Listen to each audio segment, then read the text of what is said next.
90,7 FM Radio Semeru. Assalamualaikum warahmatullahi wabarakatuh. Selamat sore, selamat berjumpa kembali dengan saya Teguh Kaja di program Semeru Nyantri.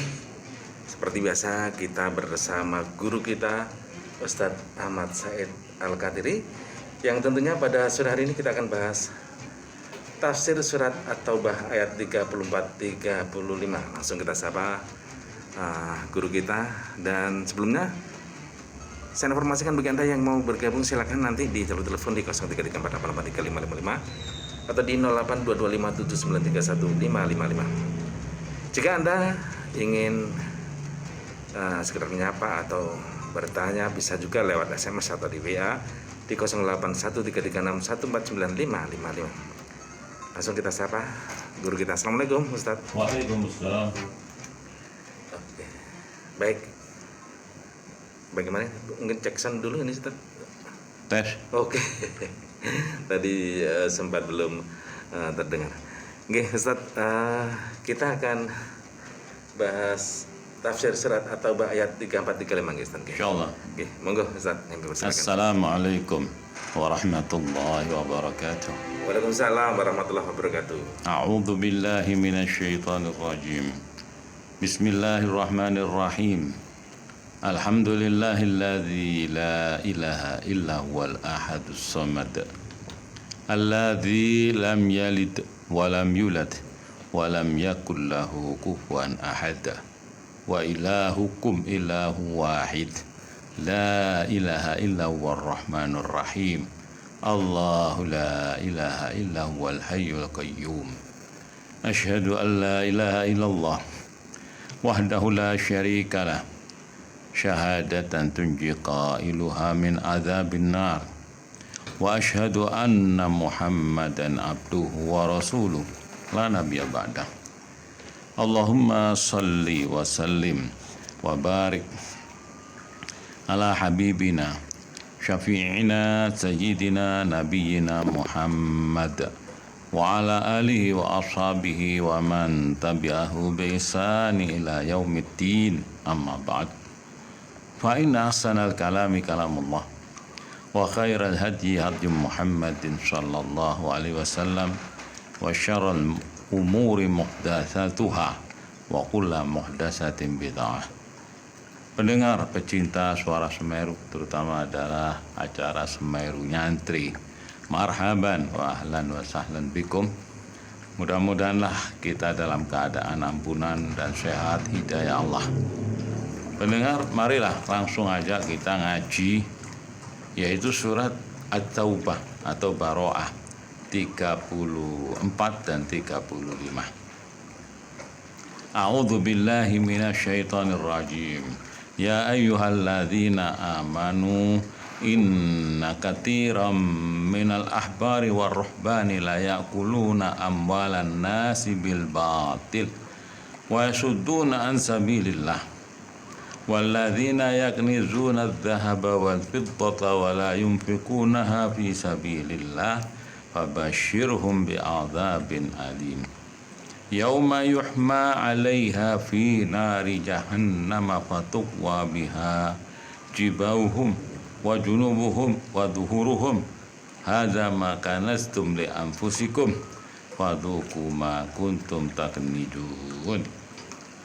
Dua ayat pendengar, yang mana artinya wahai orang-orang yang telah beriman, yaitu kita-kita ini, umat Muhammad, umat kubul ini, karena semua ini adalah umat Muhammad, yaitu umat dakwah dan umat kubul. Kita telah menerima, berarti kita umat kubul yang sudah beriman. Allah panggil begitu karena iman itu pemberian dari Allah. Wa habbaba ilaikumul iman, dan Allah itu mencintakan kepada kita itu iman. Kalau Allah tidak memberikan, tidak mencintakan kepada kita iman, nggak bisa kita beriman. Jadi sebelumnya itu kita sudah dipilih oleh Allah. Yarfa'illahu alladhina amanu minkum. Allah itu telah mengangkat derajat orang-orang yang beriman dari kalian. Jadi kita sudah dipilih.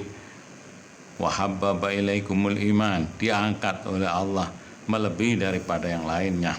Maka selalu dipanggil dengan nikmat itu, ya ayyuhalladzina amanu inna katsiran minal ahbar, sesungguhnya kebanyakan daripada al-ahbar, yaitu ulama dari Yahudi, wa ruhban, dan ulama daripada orang-orang Nasrani, la yaquluna amwalan nasi bil batil, mereka itu suka memakan harta manusia itu dengan batil, dengan cara yang tidak halal.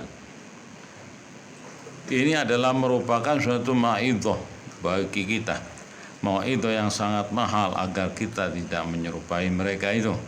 Wa yasudduna an sabilillah, dan mereka itu menghalangi dari jalan Allah.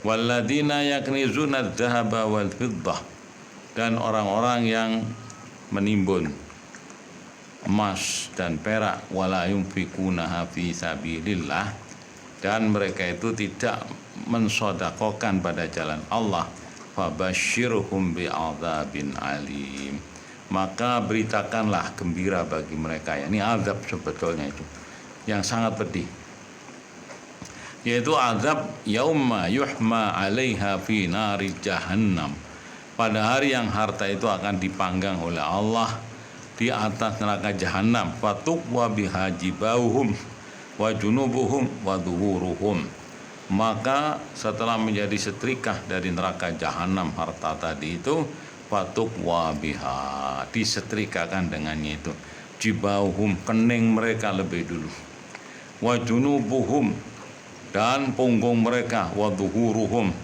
atau dada mereka dan punggung mereka, hadza ma kanastum li anfusikum, inilah apa-apa yang dulunya kalian timbun untuk diri kalian, wadzuku ma kuntum takunizun, maka rasainlah apa yang kalian simpan itu. Ini semua apabila orang itu tidak mengeluarkan zakatnya. Tapi harta sebanyak apapun, kalau sudah zakatnya dikeluarkan, yaitu wa imma 2,5% tiap tahun, wa imma kalau panenan itu 5 atau 10% tiap panen, maka harta itu bersih pendengar, tidak akan dijadikan sedekah, walaupun kita mempunyai banyak, walaupun kita timbun, nggak masalah asal zakat sudah dikeluarkan. Cuman alangkah baiknya bagaimana penafsiran daripada Imam Ibnu Katsir rahimahullah. Beliau mengatakan qala as-Sudi, al-ahbar minal yahud wa ruhban minan nasara. Imam Sudi menghabarkan bahwa al-ahbar itu adalah orang-orang dari Yahudi, yakni ulama-ulama Yahudi. Sedangkan ar-ruhban itu adalah ulama-ulama atau orang-orang yang ahli ibadah dari orang-orang Nasrani. Wa huwa kama qala fa inal ahbarahum wa ulama'ahum al-yahud kama qala ta'ala. Wa huwa kama qala, maka itu adalah seperti yang dikatakan oleh Sudi itu. Fa innal ahbarahum ulama'ul yahud, maka sesungguhnya al-ahbar itu adalah ulamanya para Yahudi, sebagaimana Allah menyatakan laula yanhahumur ruhbaniyuna wal ahbaruna an qaulihimul ism wa aqlihimus suhd. Kenapa mereka itu, yakni orang-orang yang nakal dari Yahudi itu, tidak dilarang oleh rabbaniyuna wal ahbarun, oleh para pendeta mereka dan para ahbar mereka itu, dari ucapan dosa dan makan barang yang haram. Ini penjelasan tentang masalah al-ahbar tersebut, yaitu mereka itu adalah ulama Yahudi. War-ruhban ibadun nasara, dan ar-ruhban ternyata itu adalah orang-orang yang ahli ibadah di orang-orang Nasrani. Dari kata-kata rohabah, yaitu orang yang takut kepada Allah, ibadah kepada Allah. Wal qasisin ulama'uhum, sedangkan al-qasisin di tengah-tengah Nasrani itu terkenal sebagai ulama mereka. Kama qala ta'ala, sebagaimana Allah menyatakan dzalika bi anna minhum qissisina wa ruhbana. Yang demikian itu lantaran di tengah-tengah mereka itu banyak qissisin, yaitu adalah mereka itu para ulama, waruhbanan, dan para ubad, ahli ibadat dari orang-orang Nasrani. Sehingga di sini wal maksudnya adalah tahdir min ulama isu, wa ibadid dhalal kama qala Sufyan ibnu Uyainah. Maksudnya kita itu kaum muslimin, umat Muhammad sallallahu alaihi wasallam, supaya kita itu berhati-hati menghadapi ulama yang ulama tapi mereka itu busuk. Bukankah iblis itu adalah alim tapi tidak melakukan kealimannya sehingga menjadi makhluk yang mal'un, menjadi iblis. Itu iblis itu. Maka kita harus hati-hati, jangan sampai kita sendiri ini menjadi ulama yang atau hati-hati kita menghadapi ulama. Apalagi sekarang media itu luar biasa, semua orang muncul, bisa direkam dan sebagainya untuk dipublikasikan. Semua merasa sebagai ulama, sebagai alim. Hati-hati dengan ulama dengan orang alim yang Yang kedua adalah wa'ubadud dhalal, dan orang yang ibadah tapi sesat. Masya Allah, ibadahnya itu banyak tapi sesat. Maksudnya adalah tidak didasari dengan ilmu mereka itu. Dua inilah yang sebetulnya menjadi perusak agama, ditambah satu dengan penguasa yang yang jahat. Maka tiga ini akan menjadi perusak dalam agama itu. Sampai dikatakan Ibnu Mubarak, wa hal afsaduddin illa al-muluk wa ahbarusu wa ruhbanuha. Bukankah yang merusak agama itu umumnya satu adalah para penguasa itu, yang kedua adalah para ulama yang dan yang ketiga adalah para ubad, orang-orang yang ahli ibadah tapi juga mereka itu adalah sesat. Maka kalau tiga ini sudah bersatu, dunia ini hancur. Rupanya di negeri kita hampir-hampir semacam ini. Penguasa yang ini berkompromi dengan para ulama-ulama yang baik itu dari Islam, dari Nasrani, dari yang lainnya. Ini yang bisa disetel sesuai dengan keadaan kekuasaan dan juga diamini oleh anggota yang fanatik, yaitu adalah ruhban, mereka yang ahli ibadah, yang mereka fanatik buta, tidak mendasarkan ilmunya itu dengan kitabullah dan sunnah, tapi mereka itu taklid kepada ulama-ulama itu. Nah, kalau sudah tiga kelompok ini bersatu, tunggulah saatnya akan kehancuran alam ini. Hal ini bukan hal baru, pendengar. Hal ini adalah mulai zamannya Yahudi dan Nasrani. Itu terjadi persekongkolan yang demikian itu. Maka Allah turunkan ayat ini, tidak ada lain adalah tahdzir kepada kita agar kita tidak menjadi semacam itu. Cuman rupanya Rasulullah SAW itu sudah memprediksi kita. Wa ma yantiqu 'anil hawa, bahwa Rasulullah itu tidaklah berbicara dengan nafsu, tetapi Rasulullah itu berbicara adalah dengan wahyu Allah, dengan menyatakan la tarkabunna sunanan man kana qablakum hadwal quddah bil quddah. Sesungguhnya kalian itu akan mengikuti perjalanan kehidupan umat sebelum kalian itu, yakni selangkah demi selangkah. Ini sudah merupakan tahdzir, peringatan agar kita itu tidak melakukan semacam mereka itu. Qalu al-yahud wa nasara, lalu mereka bertanya, apakah itu Yahudi dan Nasrani ya Rasulullah? Qala faman, siapa kalau begitu, kalau bukan itu? Faminan nasi illa haula'i, maka Rasulullah juga mengatakan bahwa manusia itu tidak ada lain adalah orang Persia dan orang Romawi, orang Yahudi dan Nasrani, antara itu. Maka siapa yang akan kita tiru? Umumnya kita akan meniru mereka itu. Inilah kondisi, pendengar, kalau kita perhatikan di zaman kita itu, sehingga ayat ini menyentuh kepada kita. Ya ayyuhalladzina amanu, wahai orang-orang yang telah beriman, inna katsiran, sesungguhnya kebanyakan, umumnya, minal ahbari wa ruhbani, dari para pendeta-pendeta, ulama-ulama, qasisin, dan juga ruhban, orang-orang yang ahli ibadah, la yakuluna amwalan nasi bil batil. Justru mereka itu suka memakan harta manusia itu dengan cara yang batil mereka itu. Jadi demi perut mereka, demi kedudukan mereka, demi riasah, maka mereka itu berfatwa atau memang mereka itu sesat. Kita dapati dari ulama kita itu banyak begitu, sehingga kita itu harus hati-hati memilih asatid, memilih ulama siapa mereka itu, dan kita harus tahu dan harus berilmu, dan jangan sampai kita itu menjadi orang yang buta atau orang yang taklid kepada mereka itu. Karena umumnya mereka itu mencari kedudukan dan mencari duit.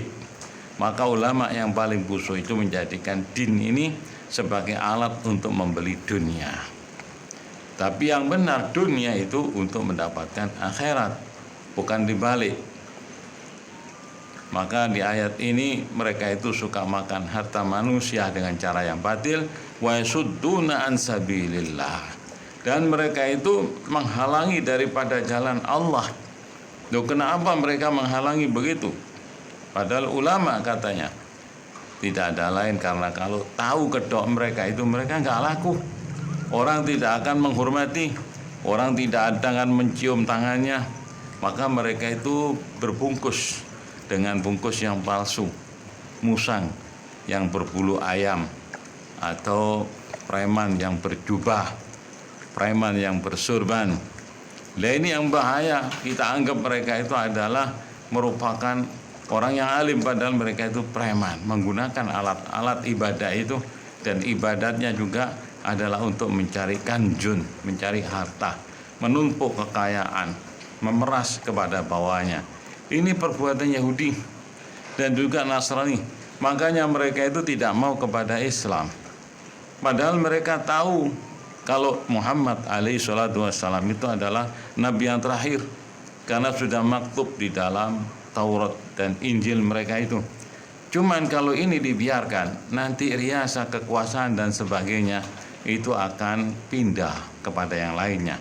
Maka mereka senang ada pada posisi yang salah, kesesatan dan menyesatkan manusia untuk menumpuk harta. Maka Allah ancam walladzina yaknizuna adz-dzahaba wal fiddah, dan mereka orang-orang yang menimbun emas dan perak, wala yunfikunaha fi sabilillah, dan mereka itu tidak mau mensedekahkan pada jalan Allah, fabasyirhum bi'adzabin alim, maka sampaikan kepada mereka itu, gembirakan dengan siksaan yang pedih, yaitu yauma yuhma 'alaiha fi nari jahannam, pada hari yang mana Allah akan panggang, Allah akan bakar itu harta semua di neraka jahanam. Walhasil apa-apa yang kita cintai mendengar yang sampai melalaikan kita kepada Allah, kepada ibadah, atau lebih kita cintai daripada cinta kita kepada Allah, baik harta, rumah kita, istri, anak dan sebagainya, maka di akhirat nanti akan berbalik menjadi suatu yang sangat menyakitkan kita.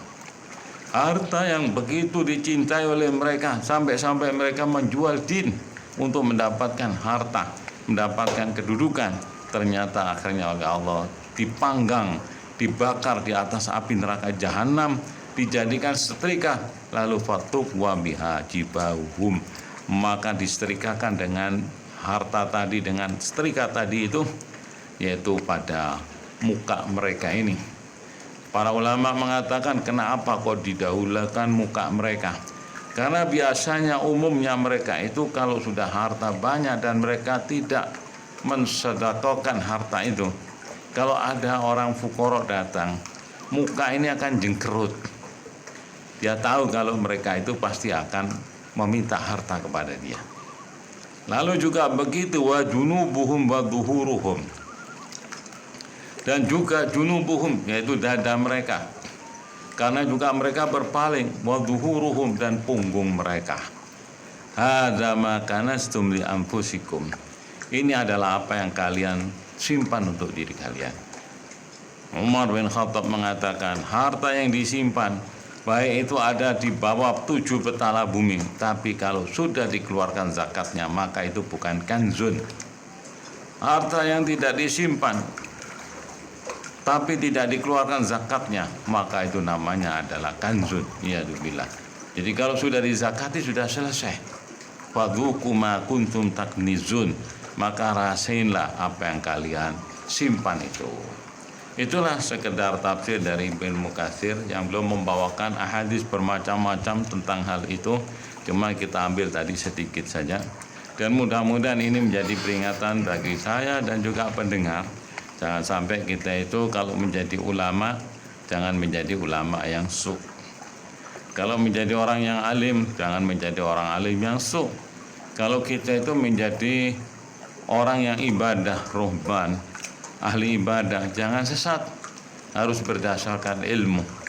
Dan kalau kita punya kekuasaan, maka janganlah kita itu sewenang-wenang.